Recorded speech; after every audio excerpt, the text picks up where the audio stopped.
Okay, so I'm going to warn you, there are a ton of Taylor Swift references in this copy that I'm going to read. So here we go. Pop music fans, some gorgeous news if you're waiting on Taylor Swift's next era, because it's here. Take a look.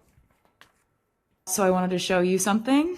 Okay, what do we got? We got, A briefcase, yep, mint green with TS Yep. on it. yep. What's in it? This is my brand new album, The Life of a Showgirl.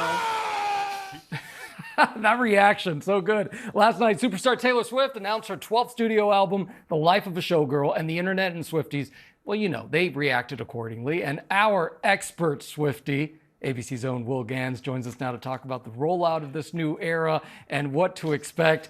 You've had way too much fun. Yes. Yeah. Way well, too much fun. Okay, you say fun. I say hard work. That's why the sleeves are rolled up over here, Gio. Okay, you're ready. Yes, I'm Okay, ready. so our writers had a lot of fun with some of these questions. I'm going to read them because I want to do this justice here, okay? Yeah. So to Taylor's announcement, it's like she was giving fans a message in a bottle. Ding. Yeah. What were the significance here? What's the significance of the Easter eggs? Okay, so let's start with the most immediate one. This album announce happened this morning at 12:12 a.m. This is Taylor Swift's 12th studio album.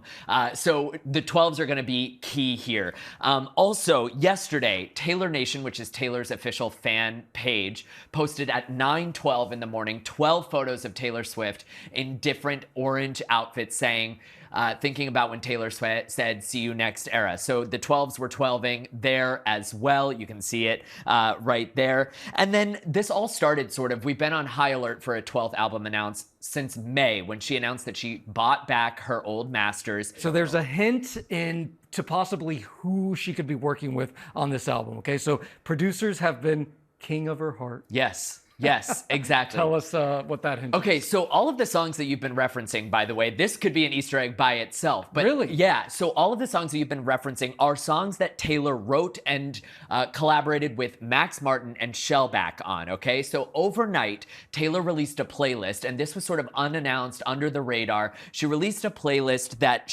feature songs only written by Shellback's Max Martin and Taylor. And so these are guys that worked with her on 1989, the original version, Reputation, the original version. So she hasn't worked with them since 2017. And so fans are thinking that those might be her collaborators on The Life of a Showgirl. And they always bring so much style Yes. to an artist's wildest dreams. Yes. I'm getting very uncomfortable because I'm not. No, you're I crushing love it. Taylor Swift. I'm not a Swiftie, but I love Taylor Yeah.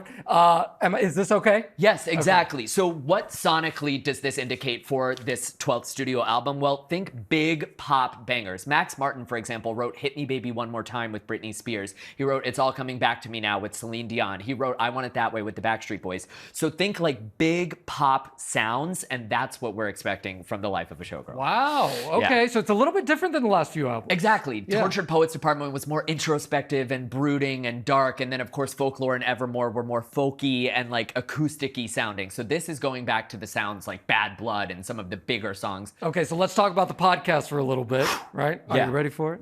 Oh, gosh, so good. Yes. Okay, so the podcast, New Heights. This is Jason and Travis Kelce's podcast. Taylor is appearing on it for the very first time, which is exciting in and of the fact that we're going to see Taylor interacting with Travis. We've never seen them on video together before. We have, of course, stills and things like that, but we've never heard them really speak with each other. So we'll see this for the first time on Wednesday night at 7 p.m. Eastern. And what do we expect Taylor might reveal? Well, we know the title of the album, but we're hoping that she'll reveal a release date during this podcast interview, maybe a track list for this podcast interview, and what the first single might be and when it might be dropping. Well, so many people think they're Endgame. Yep. Right? Endgame. Yeah. Endgame. Hey, and Travis is the cover star, right? Yes. Of the September issue of GQ. Do we have that? Yeah, the spread is incredible. He was styled by La Roche, who is, of course, Zendaya's stylist and fabulous.